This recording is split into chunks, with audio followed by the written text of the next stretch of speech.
Hello and welcome. Good morning, good afternoon, good evening, wherever you're joining from. I'm back in the studio. Things are looking a little bit different, as you can probably tell. So, good to see everybody here. I see a bunch of people in the chat already. Looks like a bunch of our regulars and some new people as well, which is always lovely to see. Let's go ahead and just double check things are working. I'm seeing audio levels. I have a mic plugged in. I think everything's good. So let's talk a little bit about what's going on here. I'm obviously back in Portland this week and got back from a trip to New Zealand for work and had some fun doing some live streams from there as well while I was out and about, and also got to fly my drone a bit there, and yeah, back in the studio today. But the reason that things are completely different in here is because I had to tear the whole thing apart to make room over here in that corner for a shoot that Lily is doing this week for a paid gig she got. They're going to be coming in here next week at some point and doing some filming. They're bringing cameras and audio and stuff, so it's really just using the space and probably using a couple of these lights.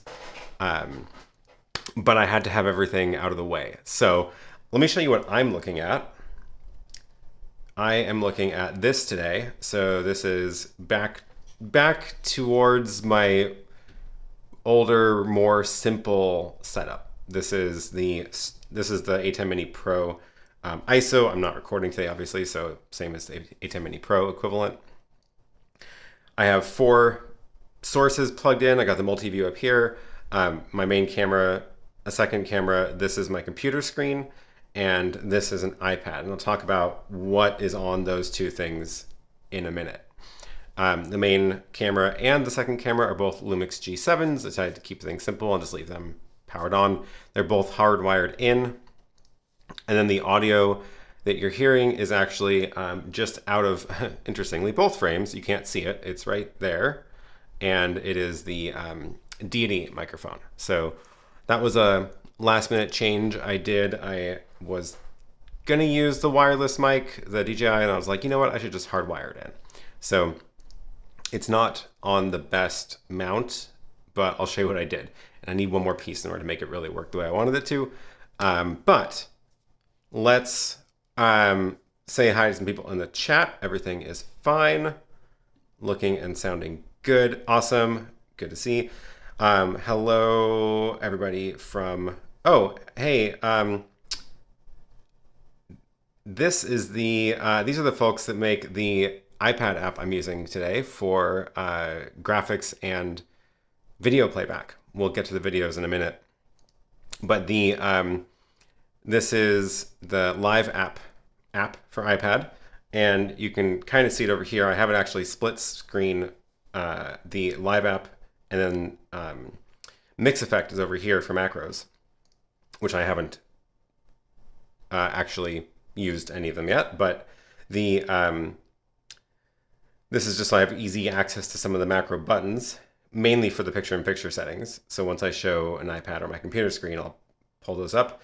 And then this is the overlay tab in the LiveApp, and I've got my web page loaded up there. So all the graphics are coming in like normal, including the map, including the chat, all on this web page. So when I click a message on my computer, it pops it up in the web page that the iPad is rendering out to the input for, and then it's a Luma key. So that's a cool app, and thanks for joining the stream today. The what else? Yes, will the music play? I was a little bit late to start the stream because, of course, I was doing last minute changes. Surprise, surprise.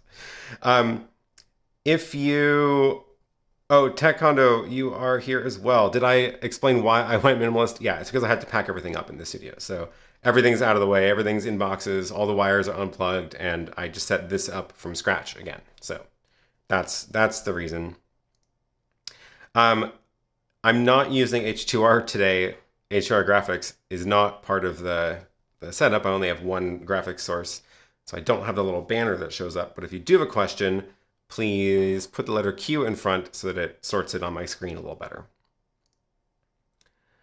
Is the stairway replaced fully? The stairs exist. There is no railing yet. We're doing actually a complicated railing situation with some handmade glass art.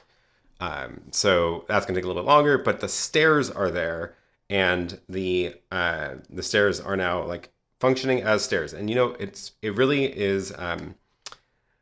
You kind of forget how amazing that technology is, like stairs as a technology, because without them, it turns out things are really difficult. You either got a ramp, which is quite steep, or nothing, and you have to climb a ladder. And stairs are great. I recommend them highly. So yes, I can now move equipment up and down the stairs, and it is much, much easier.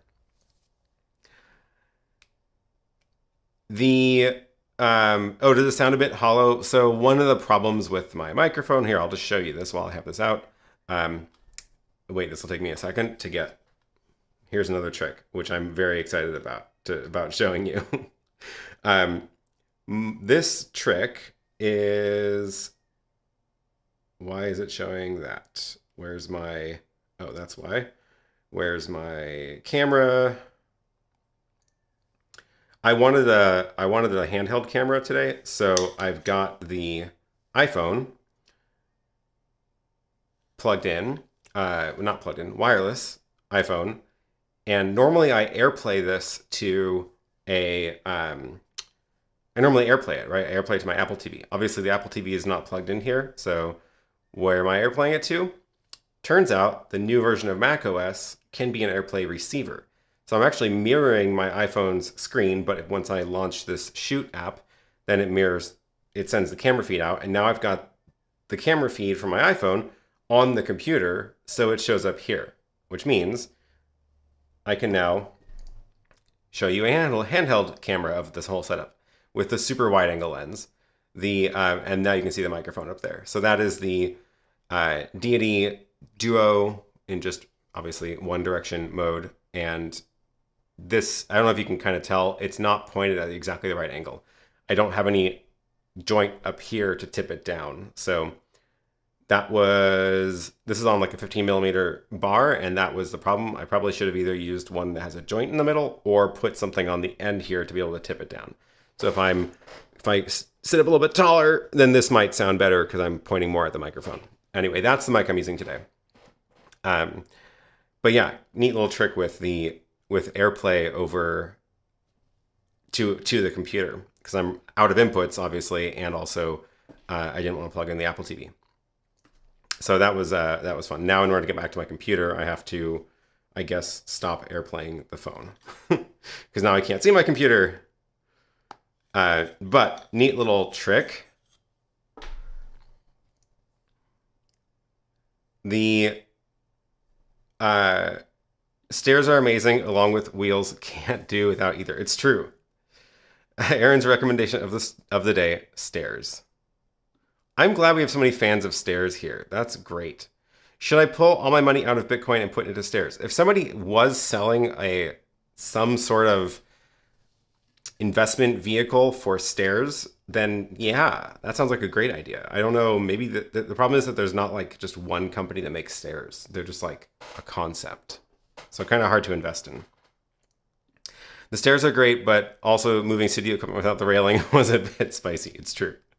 Railings are also great, but not nearly as necessary as the stair part, it turns out.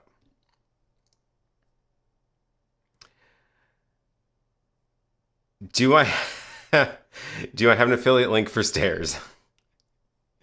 Yeah. Okay. So that was yeah, that was a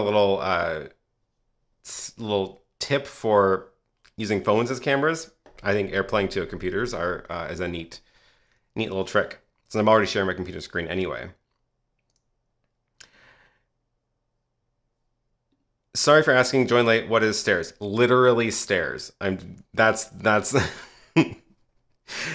the context is I did not have stairs in my studio for a couple of weeks there, so I couldn't go up and down easily, and I was shooting upstairs for a little bit and moved a bunch of equipment. And I couldn't bring it back down because I had to climb a ladder, and it turns out it's just really awkward when you don't have stairs because climbing a ladder is much harder. So yes, literally stairs is what I was talking about. David, thank you for joining again. First time in a long time.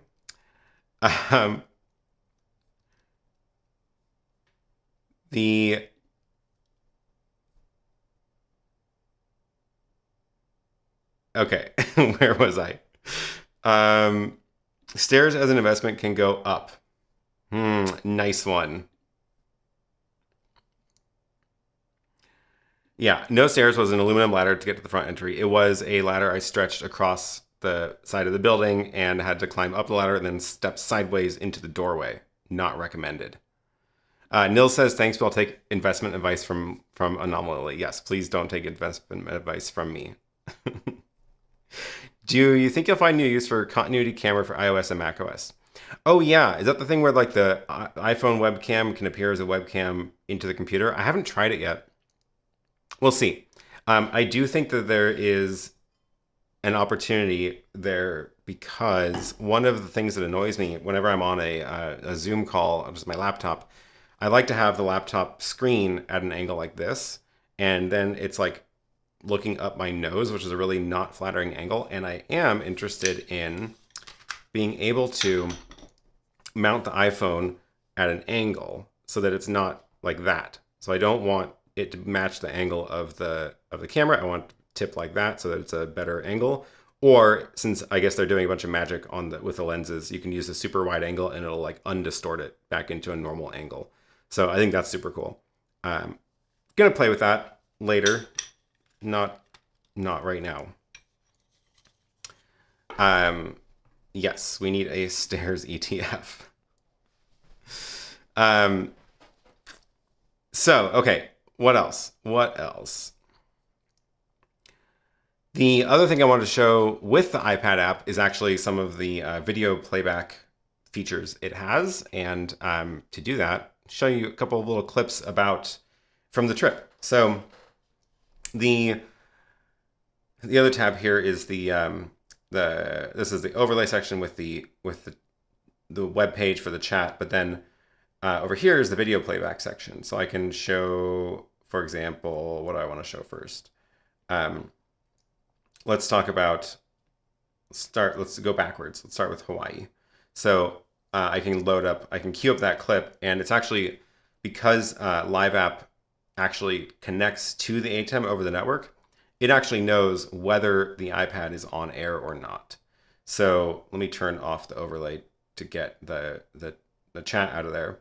And you can see that it's got the video clip queued up in input 4. And if I go into the ATEM software and queue up the iPad and I hit go, then it's going to it'll tell the iPad or the iPad recognizes that it's on air and it starts rolling the video clip, which is a pretty cool little thing. So we're going to go ahead and do that. And I think this one has sound. I'm going to put my headphones on so I can hear it. But yeah, so what you're about to see is some video clips from the trip to Hawaii. So on the way back from New Zealand, it was actually really hard to get a flight back into the US, and there just weren't that many flights running. One of the ones that was running went through Hawaii, and so we just added a day in between, and it didn't add anything to the cost of the flight, and then had one night in Hawaii. So my uncle lives there, visited him. It was nice to see him, and got a couple of chances to fly drones at the beach. And thankfully, I did in fact pass the Part 107 license, so I can now actually fly drones commercially. So that's super cool. Link to the course I used is in the description below. So I crammed on that for a couple of weeks, and it was a very good course. And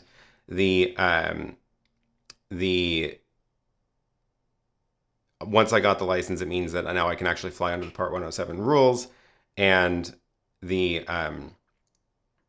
that means I can actually share this video now, which is nice. Which is the main thing that I cared about the rules. There's also a lot of other things you can do since you're not bound under the exceptions section for recreational flying, but I'm probably not going to need to do most of those things. Anyway, let's roll this clip and take a look at some nice Hawaii beach.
That was fun. Yeah, so that was some little clips for from the trip, from the drone. It's really interesting to think about camera in the sky and how to get good looking footage. So still practicing, still learning, still still figuring out what makes a good shot, but it was pretty fun. Also, that is one of the beaches. I believe that one. There were a couple different spots in that. There was 2 or 3 spots that I filmed from. One of them was far enough south of the airport near Lahaina that it was out of the airspace, so it was fine. No concerns there. One of the beaches was actually inside of the Class E airspace, and you had to request authorization through the app in order to fly in the airspace. Used to be the case that you had to like call up the airport and ask. But now there's a whole automated way to do it through the app, which is really nice, and submit the request and it gets instantly approved, which is fantastic. And even then, though, there was, because it was still relatively close to the airport, you're limited to flying at 100 feet. So one of the beaches I had to cap out, go set the max height in the drone app and cap out at 100 feet. Couldn't go any higher because that was, once you go higher than that, then you just can't get authorization automated like that. So yeah, fun stuff. Oh, I am getting questions about the app. It is yes, it is in the description. So let me go back to the chat. It is the LiveApp for iPad link in the description. I did link it in there already. It is definitely hard to search for otherwise. So I linked to it directly in the description below. The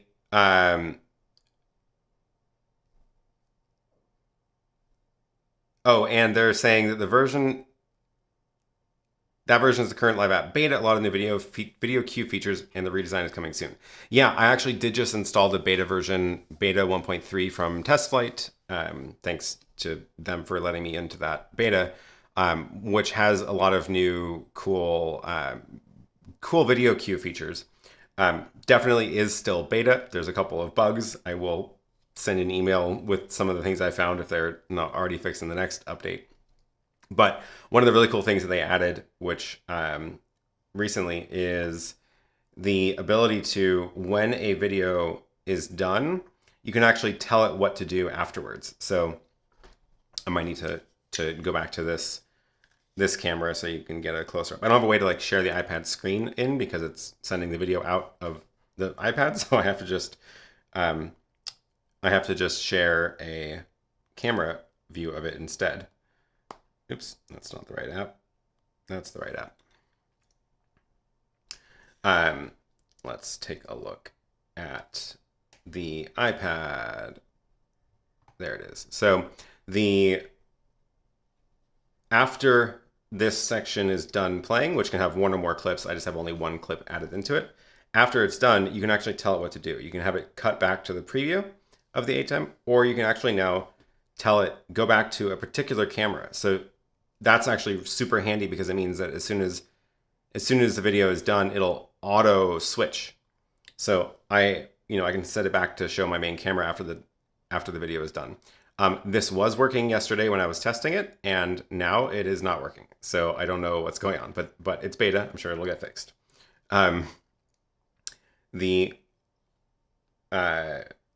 There was also a problem with the section names got lost when I would like add new sections, so I can't name them really. That's why they're all just generic. Yeah, so that is a cool, yeah, very cool. And autoplay is checked, so as soon as the iPad goes on air, it'll start playing whatever is queued up. Very, very cool feature. Yeah, okay, the problem with this AirPlay thing is that I do have to like stop it if I want to see my computer again.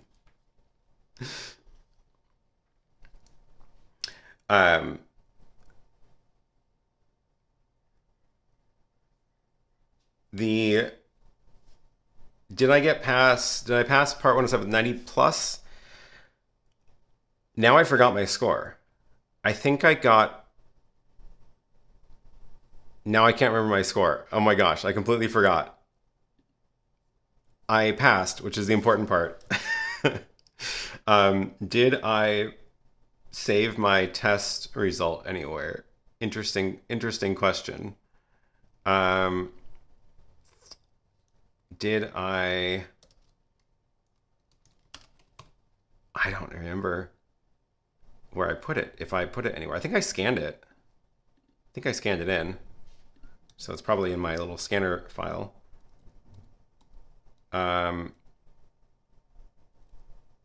Nope, not seeing it. Oh well. Funny.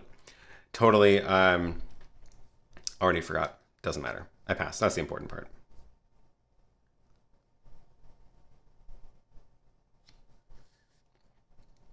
Lily says, I think you got a 94. Either that or 92, maybe 94. I don't remember anymore. But I did well enough.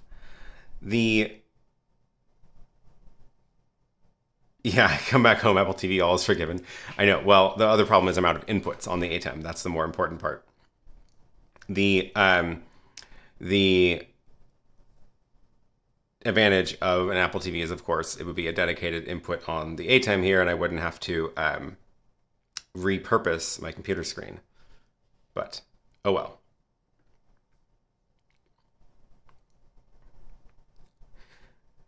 One does not simply fly a drone. This video has been a long time coming in terms of purchases, planning, and effort. It's true. Honestly, it's more than I thought I was going to. I thought I was going to just buy the cheap under 250 gram drone and just fly. And then I started seeing all of the extra things that it actually takes. So, yeah. Is the iPad with the LiveApp connected to the ATEM via HDMI? Yes, it is. Both the computer and the iPad are connected over HDMI. So I've got the Apple dongle here and one for the computer, and they're both wired in to the ATEM. So everything is, actually nothing here is wireless except my phone today. So everything else is hardwired in.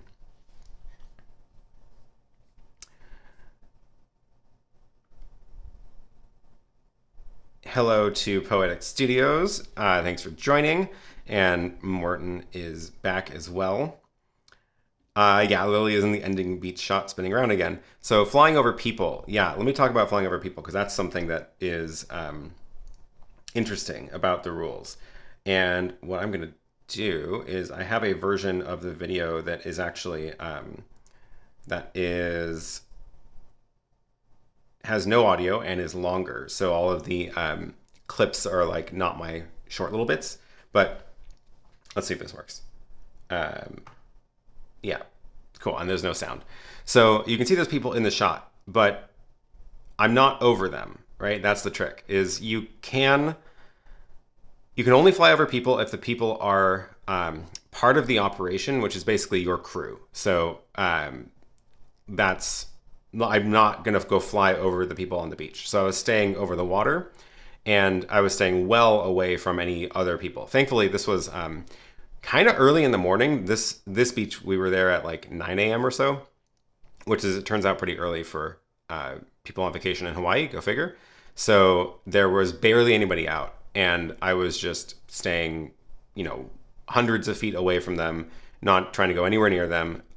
It looks like I'm gonna hit them, but like, you kind of have to remember how the angle of the camera works. It can only see, like, it doesn't look that far down when it's pointed at that angle. So even though the people are at the bottom of the screen, I'm still way far back. So the yeah, that's the trick. And actually, it didn't even go that far out from the water either. So you have to keep it in line of sight still, of course. So I was staying well within visual range. So sunset, this was the night before. And this was right at sunset time, which I think was like around 7 or so. And I kind of forgot how fast sunset goes. So as soon as it started looking like this, I was like, okay, the sun's not down yet. I only have about 5 minutes to get some flying in, because once it's sunset, you need the brighter lights on the drone. So I was trying to stay flying only during when the sun was actually up. But the colors are really nice. So you get lots of nice colors in the clouds and on the horizon. So, and yeah, also it was actually pretty quiet there as well, which was nice. Lots of boats also enjoying the sunset. So yeah, that's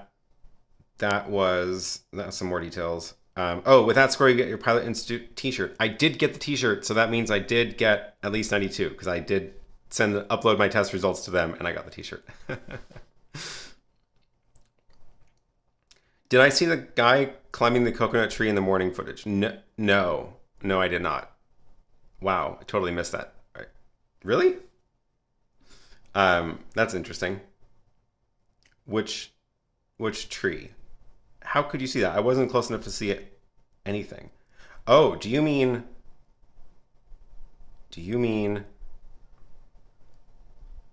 one of these trees up on this hill? Oh, is that a person climbing a coconut tree?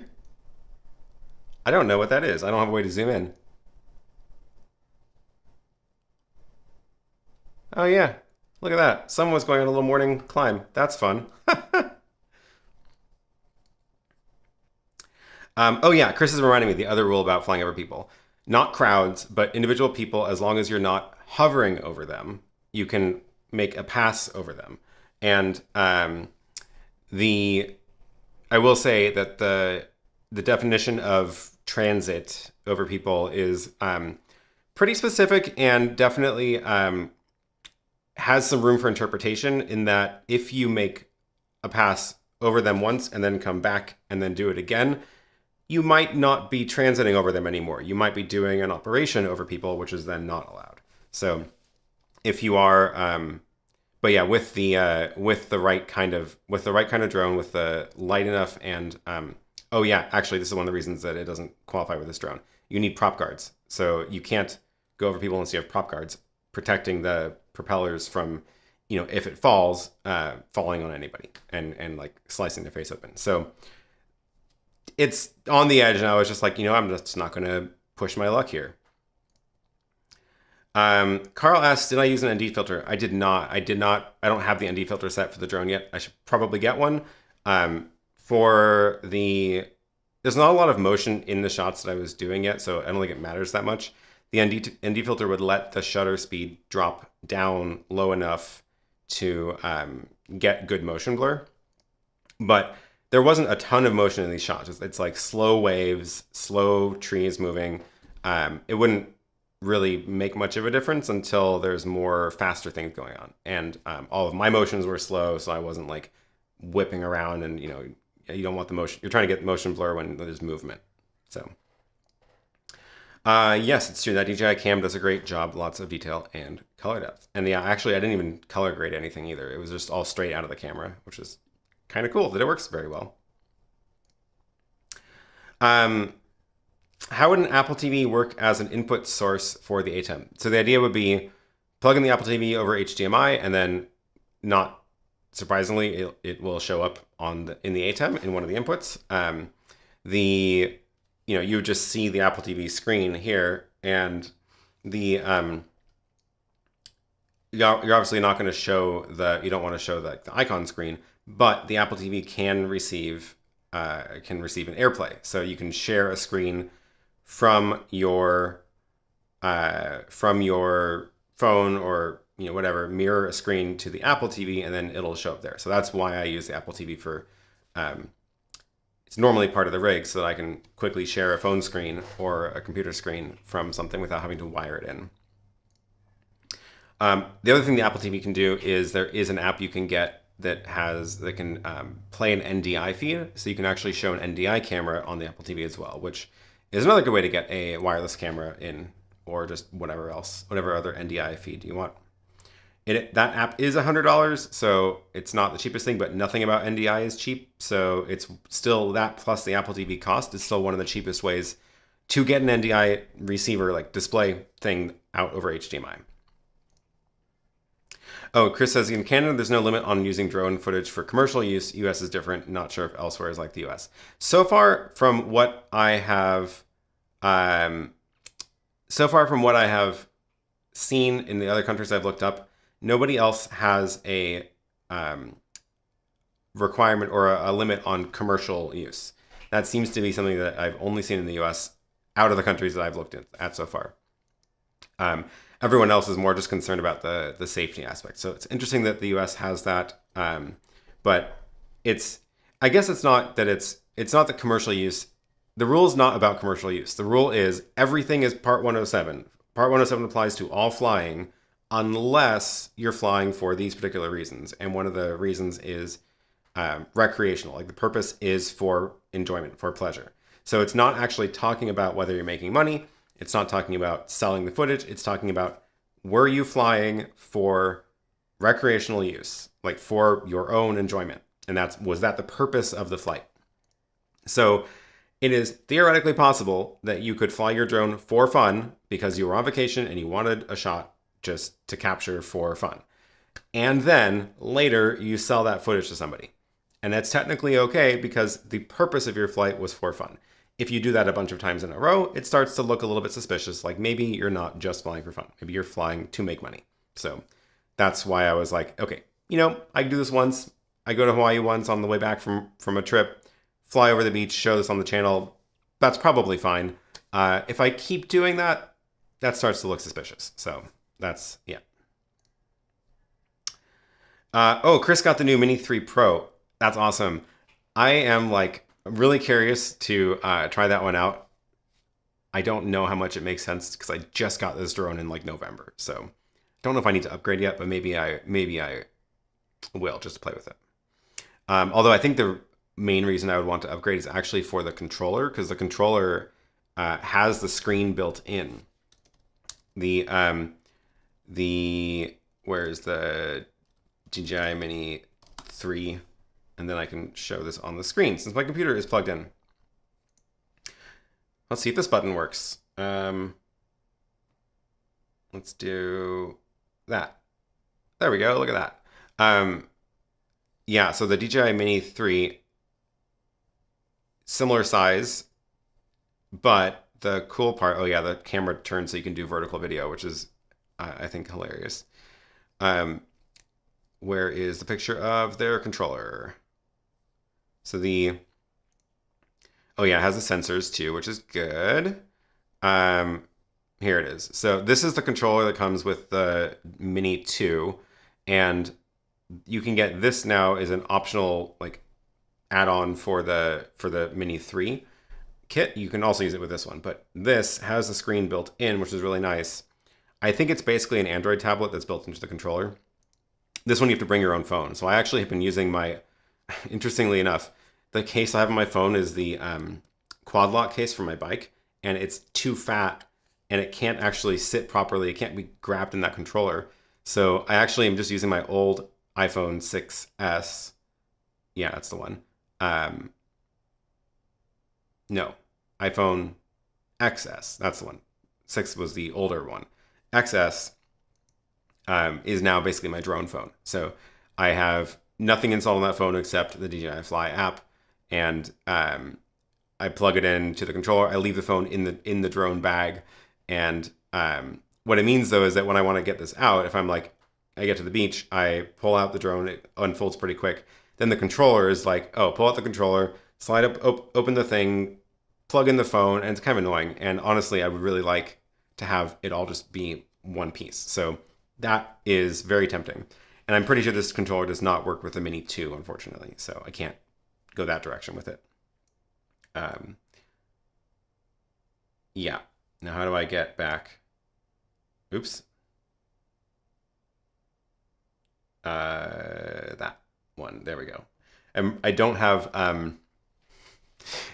companion set up, which is part of my normal setup here. So I don't have quick access to be able to do multiple actions. I have to make macros for everything and use macro buttons. And for some reason, I didn't have the macro button that takes off picture-in-picture. Yeah.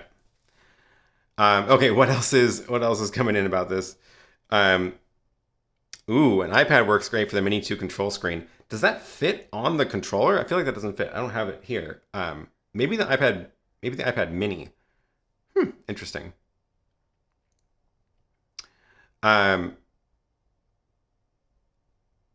The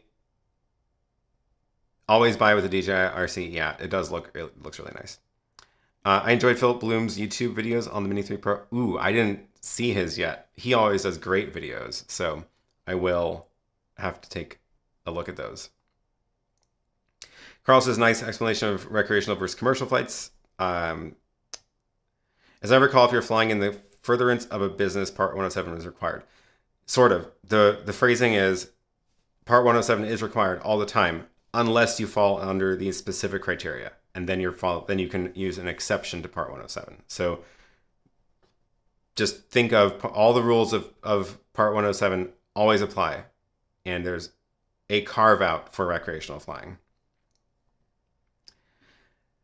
Fun to see you playing with 4 inputs only. Yeah, I thought it'd be a fun challenge to try to run this show with just the 2 cameras, because I want to be able to show you this, obviously. So I had to have a wide camera of some sort. I was considering that or overhead, but I think this works. Computer, so that I can show web pages or the ATEM software control. It is mirroring my screen, which I think that makes sense because it's just easier for me to use this one. The other way I could have done it was extending the screen to that. So if I go up to, let's see if this works. Oops, that's the wrong app. If I go to the system preferences and displays, I could have set this up to extend. So this is, these are the two. This new layout for the screen, honestly, it's very confusing to me. So here's my built-in screen. Here's the HDMI output. I'm gonna stop mirroring. And now it's an extra desktop that, let me get the scale here, right? And now I need to change the layout, otherwise I can't find my mouse. So the downside is I have to, that's my calendar. This is now a separate screen, right? Which is pretty small. And it's kind of hard to use when it's that small, obviously, because I can barely see the cursor. I can now go hit number 3 on here and turn the whole monitor into my second computer screen, which is kind of nice. And maybe I will try this for a little bit, because what this lets me do is actually, I can't see the program feed now because I've full screened on that screen, but you can see my computer. And now I can actually like pull up a web page here, show you this, and still see the chat on my computer, which maybe the other solution was I should have just had another device for chat. Whatever, you get the idea. But yeah, now I can do computer and picture-in-picture. There it is. And still see the chat, which is nice. We'll see how I feel about this.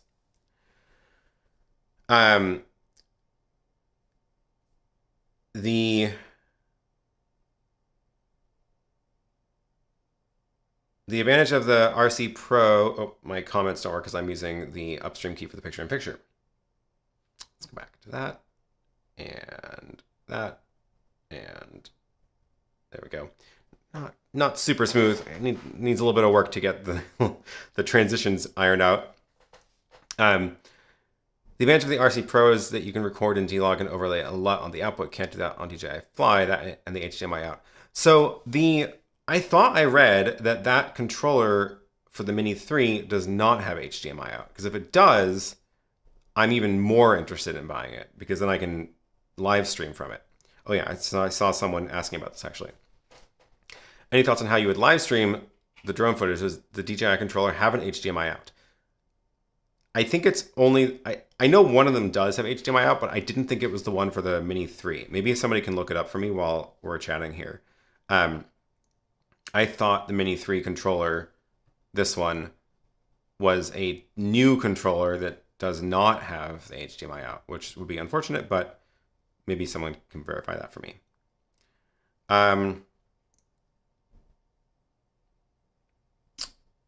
The smart controller did have clean HDMI. Okay, someone has to double. Can someone find a link for that, like with a picture of it? Because I want to see it. Is this streaming from an ATEM Mini Pro? It is. The ATEM Mini Pro is the only piece of hardware that's running the video for the stream right now. So it is on air, going to YouTube, 4 sources plugged in, but I am using the computer and the iPad for 2 different things. So you'll see the comments appear on the iPad, which is from the overlay tab of the LiveApp app. And I've also can use the iPad for playing video. So if I go back and queue a video, oh, I have to get the overlay off. So I can queue a video to play, and now it's got video out for the iPad. I can also draw over it, which is kind of neat. There we go. Kind of fun. Anyway.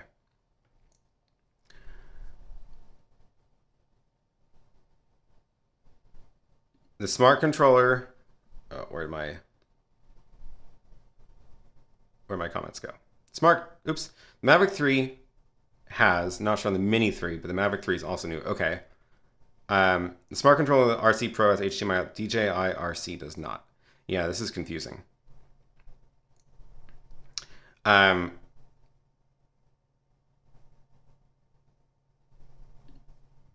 Did I forget to record? I don't record the streams. I don't record them locally.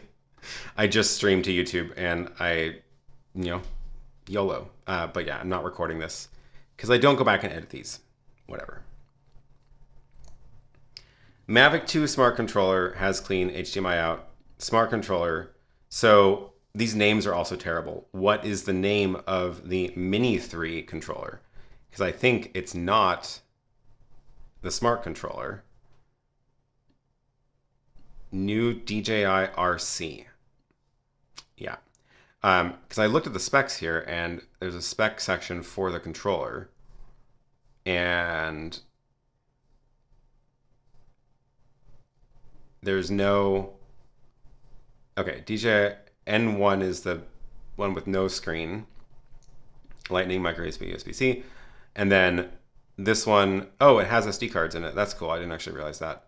That's kind of nice. But there is no mention of HDMI here. Video output port NA. Yeah. So Mini 3 does not, sadly. So probably not coming to the Mini 3, unfortunately.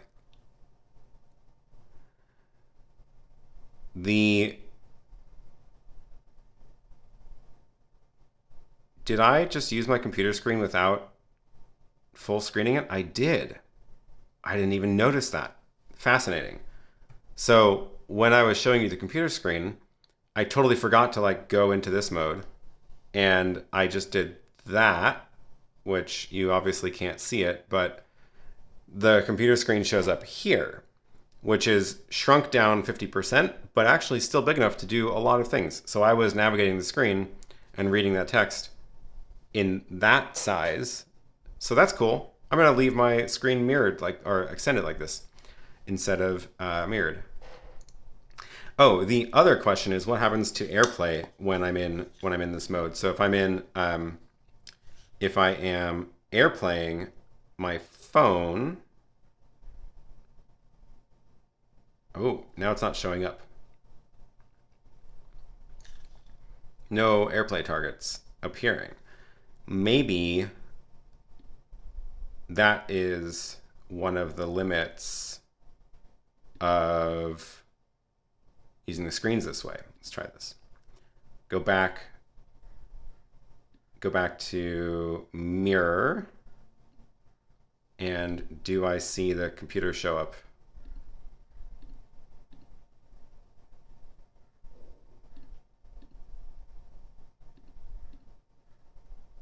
No.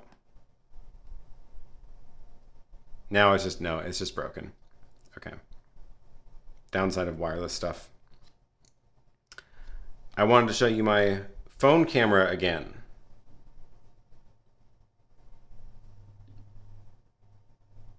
Yep, I broke it. All right, well, we're gonna go back to stop mirroring, and we're good. Maybe it'll think about what it's done soon. Okay, now it showed up when I was outside of the Shoot app. So what happens if I mirror this now? Only the computer screen, not the HDMI out, is getting the video feed. So that's not helpful. So now we know the in the extended display mode, the AirPlay trick doesn't work. Good to know. You need software to receive the AirPlay camera from the phone. Nope, not anymore. Not anymore. Thanks to, what is this? Monterey? I think that's when they added it. So in Monterey, the Mac itself can be an AirPlay target without extra software. I did use the AirPlay to Mac while using the secondary screen. It blacked out the MacBook screen to display the iPhone on the secondary screen. Oh, interesting. So let's try this again.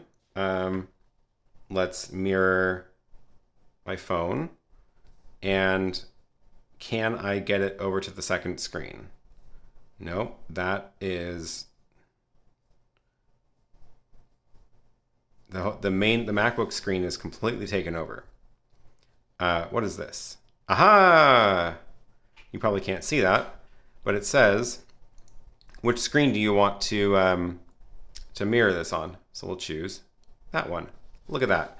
The downside is this screen is black, so I can't use my computer when I'm in this mode, but at least I can show my camera again. Because I wanted to show, I saw a question about something. What was the question? Now I don't have it on the computer screen. The question was, I think, about the stand, the monitor, or the stand the camera's on. I would have used a tripod, but this was already here. This is the arm that I normally have everything connected to. Is that with, this is actually a monitor arm that this little tripod head is connected into. That tip for connecting that I got from Caleb, DSLR video shooter. And so he suggested putting this little tripod head onto this monitor extension, taking off the monitor bits here. That's what it normally looks like down there. And those are the two that I have for the actual two monitors when I had this back at the regular desk. I left the teleprompter set up just because I didn't want to take it all down, but it's not in use. That has nothing to do with the stream today. Yeah. So what was the other? I already forgot the other question. Anyway, we can just take a peek over here again. I did want to show you this. The stand, this is the PK1 newest version. The ATEM is clamped into, and it has this, kind of can't see it from that angle. but it has this aluminum bar on the top, which means, oops, get out of here, which means you can actually mount stuff to it. So this is a new add-on, which is, I'll drop a link in a second, a new add-on that lets you mount an iPad to it. So the this bolts into the aluminum bar, so it's super strong. If you saw it wiggle, it's because this is a beta version that is fixed now. So when it ships, it won't wiggle anymore. So it clamps down super solid with just one screw there, and then it gives this little lip for the iPad to stick into. So this is, and you can see it's got a little bit of rubbery thing that the iPad sits in. Normally it doesn't, like normally this is locked in, but I can actually slide it because it's not fully attached right now. So you can use it for a phone if you want. You can use it for an iPad mini if it's a regular iPad as well. And yeah, super, super cool. So I think this is a great setup for MixEffect, LiveApp, using an iPad with the ATEM. And then obviously normally I have like the monitor on top with the monitor, small rig monitor mount, but I went for the iPad this time because this is now my controller, and then a much, much bigger monitor up there for the multi-view. Also because I wanted you to be able to see the multi-view in that angle. So that's the reason. Wow, the colors on my iPhone are totally different than the cameras. I did not do any adjustments of the colors on that. But let me grab a link to that stand, that new stand, because I just got that link, and should have done that in the other order, but oh well. New iPad mount for PK1 Stands. There we go. That's in the chat. Just made it. A new toy. Yeah. So that is a little iPad holder. How do you connect your iPad and the iPhone to the ATEM? So the iPad is just HDMI, just HDMI cable going from USB-C using the Apple dongle, but any of them work. I've actually used a USB-C to HDMI cable without an adapter, and that works fine also. There's like a special one that has the adapter built in, basically. I've used other off-brand HDMIs, but I use this one today because I wanted to power it also because it ran out of batteries yesterday. So short HDMI cable goes back into the ATEM.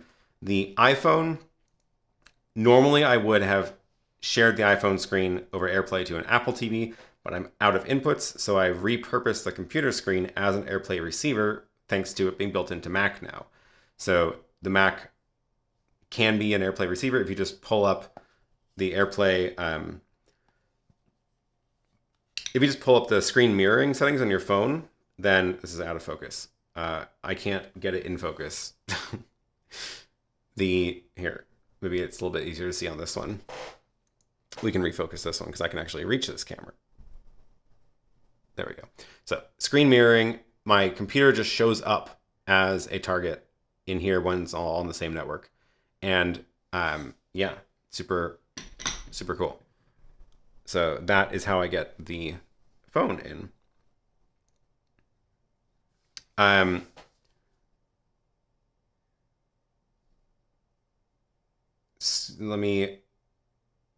tried to use a mini display to HDMI from my Mac to the ATEM Mini. It got the signal. It doesn't get the signal. Mini display to HDMI from the Mac. Is that the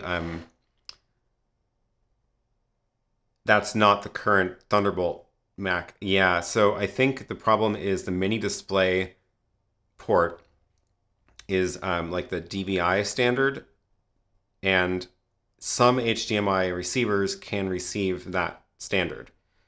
ATEM cannot. So that's built into some of the monitors, I believe. So you may need to get an actual converter, like a, what's it called? Mini DisplayPort converter, rather than just a cable, and then it'll work.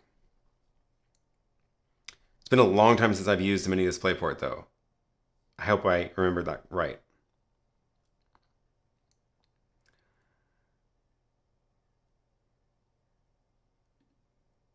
I have a USB-C hub that has charging, HDMI, and Ethernet. Oh yeah, super cool. That's a good idea. There should be a support kind of thing on the side of the new attachment to hold the connector, which is just hanging in the air. I was thinking about that. I feel like I'm not sure that's actually a great idea. So this is kind of dangling. And the problem is that, like, depending on what iPad you have, it may need to be in a different spot. And I don't know how much I can, like, fold it back on itself. But again, if the iPad was a bigger one, then it wouldn't work well. So I don't really know. Yeah, I don't know.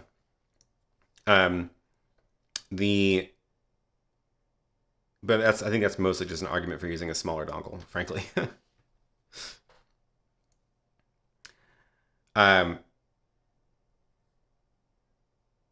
Does the dongle burn out? The blue light does not go on and the unit no longer works. I have had a cheap dongle die on me after 3 months, and it was one of the cheap ones that has a blue light on it.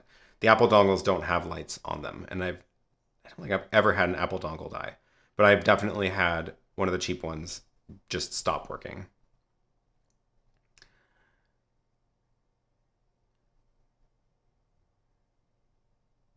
The old iPad can do HDMI Lightning port. Oh yeah, this is a HDMI or a USB-C iPad. That's the new one. But yeah, the Lightning adapter to HDMI adapter should work just as well if you have an older iPad. Lily says, my dongles die all the time. Can you make the mount opening flexible enough to handle a thicker tablet or a screen? No. So this is... let me take this out. Oh, this one wasn't even screwed in. That's why it's loose. I was testing this yesterday, and it's literally just set in there because the little nut for it is out here. But that's good to know that it's like relatively stable even without it being actually screwed in.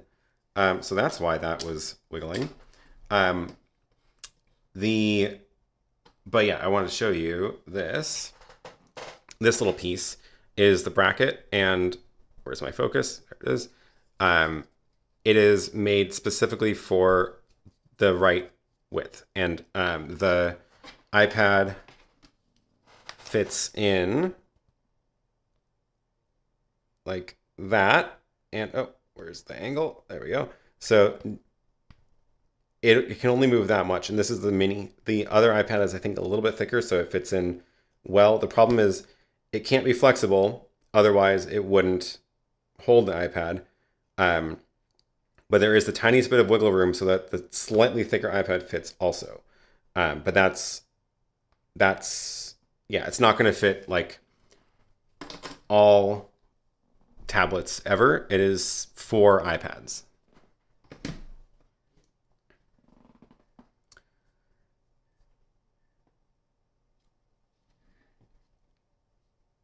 David is reminding people, 165 watching with only 39 likes. Get the likes up. Yeah, do it, do it. Give us the thumbs up. Love it. Chris says, do you think EU forcing Apple to make all their products use USB-C will make it more versatile and easy? USB-C. I honestly think it was a mistake to make this a regulation because I don't think it's going to do what they think it's going to do. One, because USB-C is not actually one standard. It's like dozens of standards. So just because something is USB-C doesn't mean it's compatible with anything else. Tell that to the pile of USB cables I have in my drawer over there, which I have to just hope I remember which one is which and which ones are data only, which ones are charging only, which USB standard they support, what power delivery standard they support. It's a giant mess. So I don't think it's going to do what they want it to do. That said, I am all for iPhones getting USB-C at this point because I think it's a little bit silly that the iPhones still use Lightning. iPads got USB-C. That's fantastic. Hopefully the iPhones will switch over too. We'll see. But I don't think requiring it at that level was a good move. Can the bracket accept the iPad Pro 12-inch? I'm not 100% sure because... where's my chat? where did it go? Oh, I unplugged the iPad. That's where it went. I'm smart. I was like, why can't I see the chat on the screen? Can the bracket accept the iPad Pro 12-inch? So I think what we're going to do is go to something. This is another. There's something fighting with the with LiveApp. LiveApp like knows what input it's in and it watches the ATEM for status updates and does things. So when I tell the iPad to do things or the ATEM to do things myself, sometimes it conflicts. So like the upstream key was blinking on and off because it wasn't sure what was going on. And I'm not sure which thing was fighting with which. Anyway, so another one of the limits of the ATEM Mini Pro is that there's only one upstream key. So it has to be used for everything. And it's used for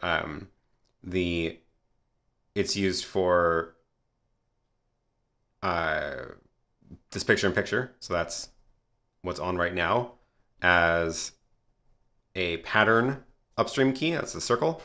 So that's that setting. You can move it around. You can make it bigger. Where's the scale? There it is, size. It is hard to see the computer when it's this small on the screen, just a quarter screen. But the upstream key is also used for the overlay section on LiveApp. So when I switch LiveApp into showing the comments, it actually reconfigures the upstream key. It reconfigures it as a Luma key. Maybe this is actually my feature request for LiveApp. I would like to be able to use the downstream key for the Luma key for the overlay and the upstream key for, well, nothing, actually. I just want to be able to use the downstream key. So if I'm using LiveApp for overlays using the web source and video playback, I'm either going to be setting the ATEM to playback like to the iPad input, or I can use the downstream key. What that would let me do is free up the upstream key so that I can choose between, I can like have the iPad still on, let me see. Where's my, here, I can do this. I'm going to show a comment on the screen. So there's, oh yeah, it's being smart again. So there's a comment coming from the iPad.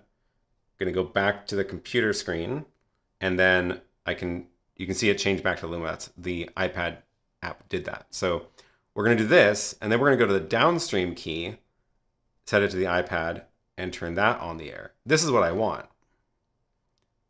I want to be able to use the upstream key for my own stuff. Feature request for LiveApp. I know they're watching today. Oh, look at that. We will look into that. Awesome. This is how I want it to work. So the problem is I can't leave it this way because as soon as I press any buttons, the app will take over the ATEM again. Anyway, what I was actually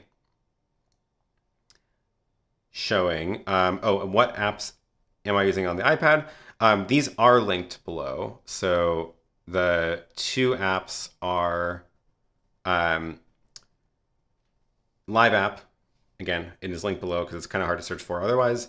And that's the one on the iPad that's doing this overlay. So that's a web page loaded into the iPad that it's outputting over HDMI. The other one is MixEffect for macros, because I wanted to be able to, like when LiveApp goes and reuses the upstream key for the overlay, then if I want to get back to this picture-in-picture, I need it as a macro so that it can set all the settings right. Oh yes, this is a very good point. Both MixEffect and LiveApp are iOS only. That's why this is an iPad bracket. So yeah, the only Android device I have is the YoloBox, really. But these two apps are iOS only, so that's, again, I think that makes more sense for using with the let's do that. I think it makes more sense to use to use an iPad over here, because it is there's very good apps for iPad controlling an ATEM, and there are some Android apps. Not saying there aren't any, but these two are iOS only, and they're great. Yes, MixEffect is awesome.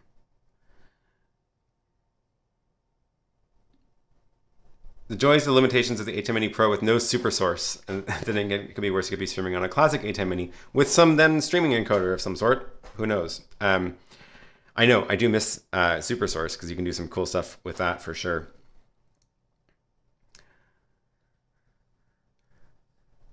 Okay, where was I? There were other things in here that I wanted to talk about. I was trying to find. I got derailed. I was talking about something else. I was going to the webpage. Oh, it was the iPad question. Can it work with an iPad 12? That was the question. Does this bracket work?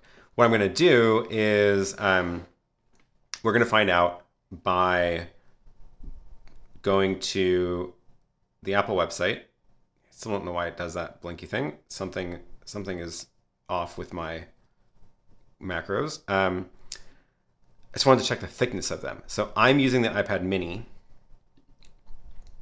which is 6.3 millimeters. And there's the tiniest amount of space left. I know we've also tested it with the iPad Pro small one. So let's see if there's a difference here. Oh, what? The iPad Pro is smaller than the iPad Mini? That's bizarre. The big iPad Pro is 6.4. There's definitely 0.1 millimeters still available in that channel when I'm looking at it connected to the iPad Mini. So I'm going to say yes, it will definitely work with the iPad Pro. The iPad Air, how thick is that one? I can't remember all these specs. 6.1, so it's also smaller than the iPad Mini. Interesting, the iPad Mini is the largest out of all of them, and the iPad Mini fits. So yes, all the other ones should be fine. Cool.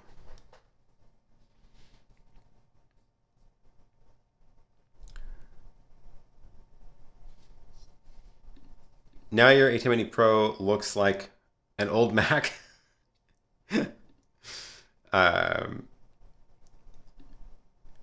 Oh, Graham, thank you for the super chat. Let's find out. Does the confetti still work with the setup? It does. The secret there, thank you for the super chat. The secret is the way that I'm showing the chat comments is through the web URL, web overlay feature of the iPad app, which I forgot that I had that in there. And when I loaded it up to load up the video clips for today, I was like, that makes this easy, because I don't have to worry about plugging in another device like a Fire Stick or a computer screen or something. So, yep, that is the trick. Which also means that I get all the bookmarks, automatic bookmarks or indexing of the chat messages, so that you can go look at those later. If you go to in the description of this video, there's a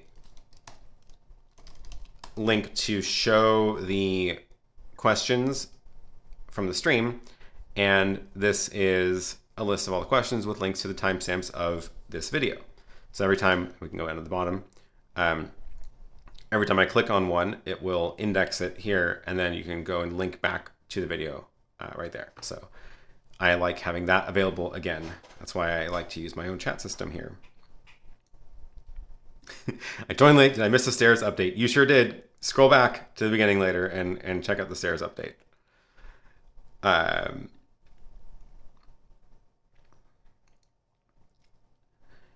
Go Web Technologies. I have an ATEM Mini Pro and missing the super source. Upgrading ATEM 2ME is a good choice, or ATEM Mini Extreme?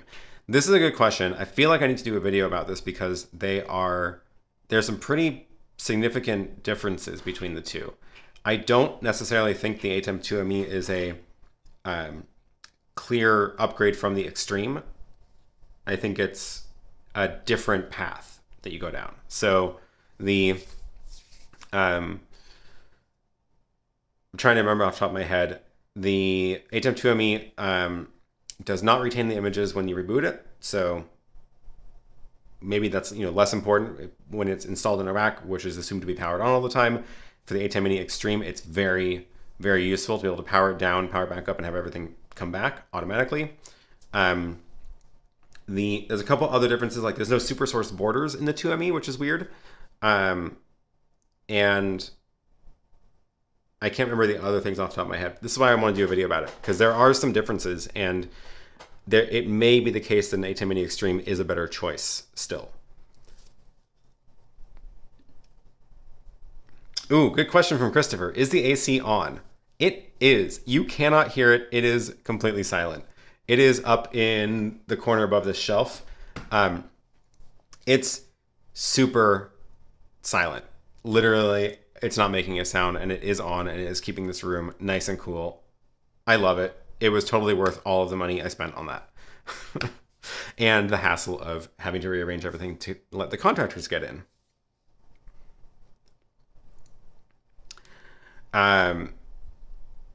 Oh, Eric has the summary. Stairs, yes. Railing, no. Still in progress. Somewhat less dangerous. A lot less dangerous.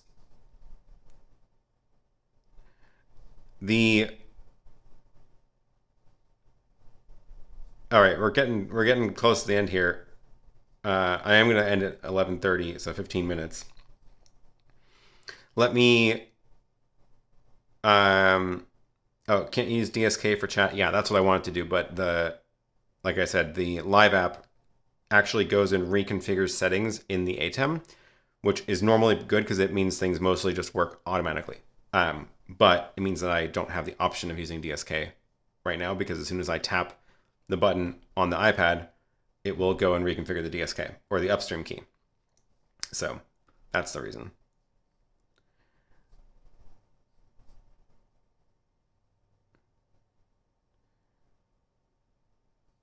AC in the studio, best upgrade yet. Yep. It was a fantastic upgrade. How does the auto indexing work? It's a long story.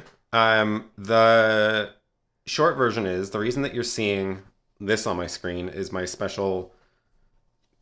own little filtering for how I view the comments. And this is software that I wrote that goes and uses the YouTube API to pull out the chats, and then it filters them on the screen. So when you mention my name or the letter Q, it filters it into this column. And that way I can see what I haven't got to that people have actually asked me. So I got a few things to go back and mention. And then this is the real-time chat for all the comments. When I click one of these, this web page sends a message to the web server, and on the other end, the web page that this is loaded is like a viewer for it. So it's receiving, it listens for the messages of like, oh, what should I display on the screen right now? Oh, here's some text and here's an icon and things like that. And when my web server sends that message, it also puts it in a database. So it's all very, very custom. Speaking of, let me go back up here and get to some of the questions from earlier that I didn't get to yet. How do I do the map? The map is actually similar. The map is similar. It uses the YouTube. It's actually part of the same system now. It uses the YouTube API to grab the comments, and then it geocodes the thing you type in. It runs it through a geocoder to find out where on the map to show it. Uses the Google Maps API to drop a pin on the map, and puts that onto the web page. It is not the Chrome plugin, but it uses a lot of the same code that the Chrome plugin that I have does use. So the Chrome plugin does not do auto indexing because there is no database for it. But a lot of the code is is similar.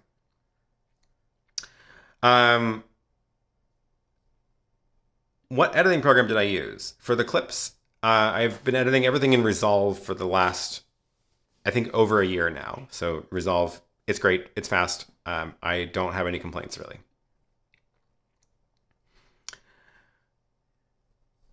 The YOLO Live are doing a PC app. What do you know about it? What do you think? They're doing a web page, a web service. I don't know of a PC app yet, but you can go to a website now to set up and run live streams. It's you can kind of treat it as like a front end for the YoloBox, also like a web front end for the YoloBox, sort of. I need to play with it more. So I've just been, there's so many things to try and test, and I'm on the road trying out these little bits and pieces here and there. So I will actually get to have a chance to try it out more soon, but it is interesting. One of the things that they do have in that, which I think is going to be really useful to people, is it can actually be your actual video player too. So if you want to run a live stream that isn't on YouTube for whatever reason, because there's plenty of reasons that you don't want to put your live stream on YouTube, you can have it be the player. So if you're doing like private events and stuff, you can, or even like ticketed events, you can use it for viewing the stream, which is kind of nice.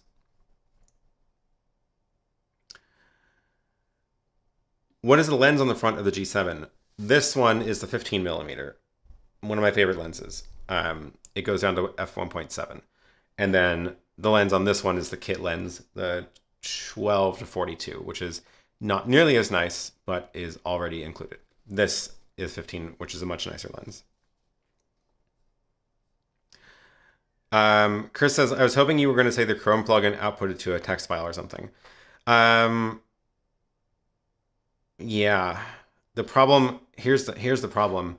It needs to know when the stream starts. And in order to do that, I get that information out of the API. So the Chrome plugin doesn't use the API, it just reformats what's on the screen, so it has no idea when the stream starts. So it doesn't, I wouldn't know how to do the timestamps. I would have to give you a way to like click a button that says stream is starting now, and then all the timestamps are relative to that. So it's weird. It would be weird. I don't know. I think StreamYard does that all in-house, posting selected chat responses, totally. But StreamYard is not an ATEM, and StreamYard doesn't like index the chats the way I'm doing here. So that's why I have my own.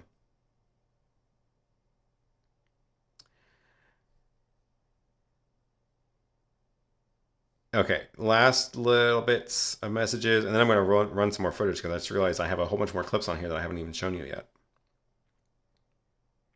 Is the rack all back together? Nope, it is now completely powered down. Most of the cables are yanked out of it because I had to move the rack to the other side of the room to clear out that side, and moving the rack meant moving all the wires connected to the rack, so those are all unconnected right now. The little breakout box is disconnected, so everything is torn apart. Literally, everything is powered down. It would take me several hours to get this back up and running, so that's why I have a minimal kit today.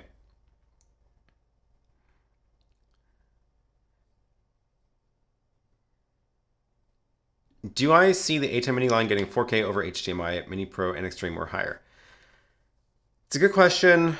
I don't think... I don't know. I don't know how important it actually is, frankly, to get 4K into this stuff. I feel like there's enough challenges with most of the other hardware around streaming. The 4K is just not needed for most things. So you can do 4K streams right now. There's 4K hardware. You can do it on a computer if you really have a good computer. But I don't think we're going to see it in the Mini line just because I don't feel like the market is there for it. I don't feel like it's super necessary.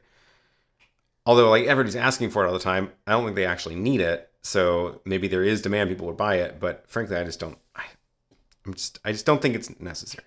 That's my take on 4K. Will I wait till the 4ME gets here before you reset up the mess? Probably not, no. My plan is this video shoot that Lily's doing is happening this week, and then I will be... Oh, I think I'm actually doing next week's stream remotely, now that I think about it.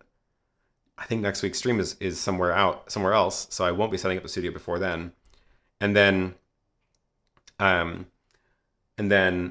week after I'll be back in the studio again. So I will have it set up by then. I don't think the 4ME is coming before then, so probably I will set up the 2ME again in the studio. Upscale your ATEM output to 4K, nobody will know. That is probably true. I would say there's a market for 4K ISO, as that would be more geared towards recording. I agree with that. I think that a 4K ISO recorder would be super, super cool. However, that sounds very expensive. You need very fast drives. You need a lot more hardware to do that. I do agree that that would be great. Even just basically a multi-hyperdeck machine all in one would be cool. So we'll see. I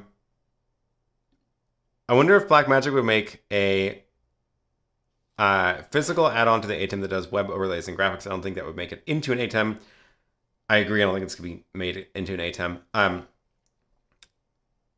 I feel like it's not Blackmagic's wheelhouse at all, doing browser stuff, but there's definitely a possibility of somebody doing that as a dedicated device. That said, I do think LiveApp does a pretty good job of being exactly that.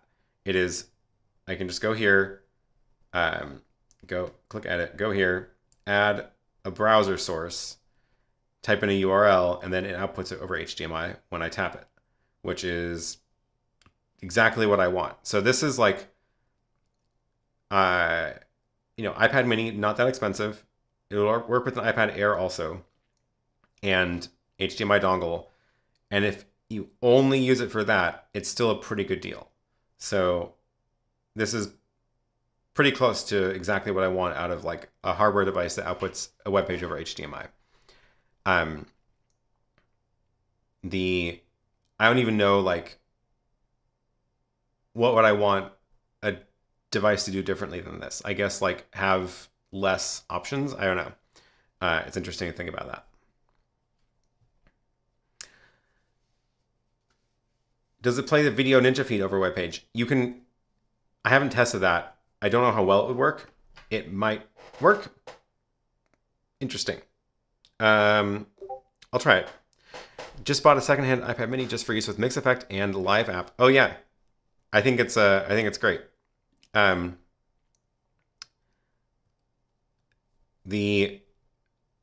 just realized that I wanted to send you over to LiveStream after this is done, so we're gonna see if that works.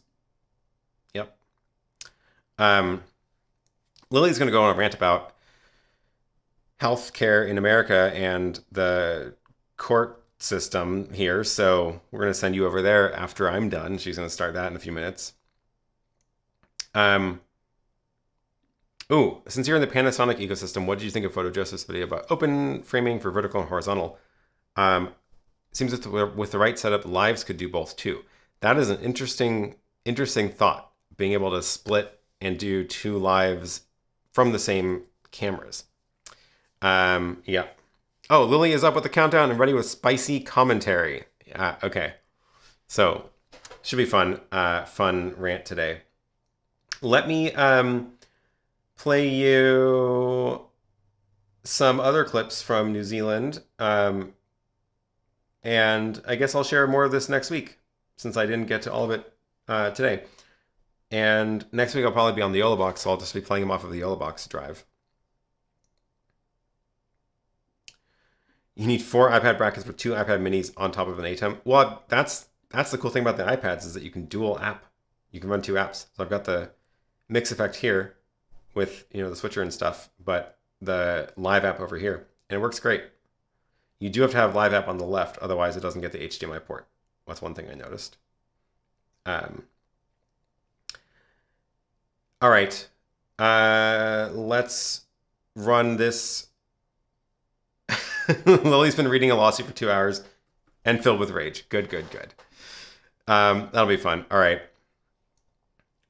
Here, we'll show some clips of Lily skating while we wrap this up. This was from skating in New Zealand in a little temporary rink installed in a park. And this was filmed with my Insta360 One X2, which did okay in the low light. The new one would obviously be a lot better at this, but still, I think it did pretty well. The rental skates were apparently terrible. The most dull things ever. So normally she's a lot better, but I still think she looks a lot better than everybody else on the rink. So, you know. Yep. Yep, that is MixEffect and LiveApp at the same time, side by side. Please don't judge my skating skills from this. Rental skates were awful. Aaron's camera skills make it look way better. My camera skills and / being able to reframe the shot later, because it's a 360 camera, very, very cool. I would not have been able to make it look like that if I was holding a camera, even like the Osmo Pocket. So 360 camera, great little thing. I love it. I've been enjoying it a lot. Thinking about getting the new one, mostly just to compare it, because I am curious how much better it is, but I like the small and waterproofness of that one. All right. Thanks, everybody. We're going to wrap up here. Do I have my credits? I think I do. Does this work? Oh. Normally I have it, normally I have it, we can see me through it. I think it's because we are using an upstream key, and it is, yeah. Oh well. Thanks everybody, thanks for the super chats. Go check out her channel, and we're gonna actually send you over there in a minute, so see you over there shortly. And thanks for the questions. See you all next week. Thanks for sharing, experimenting with us.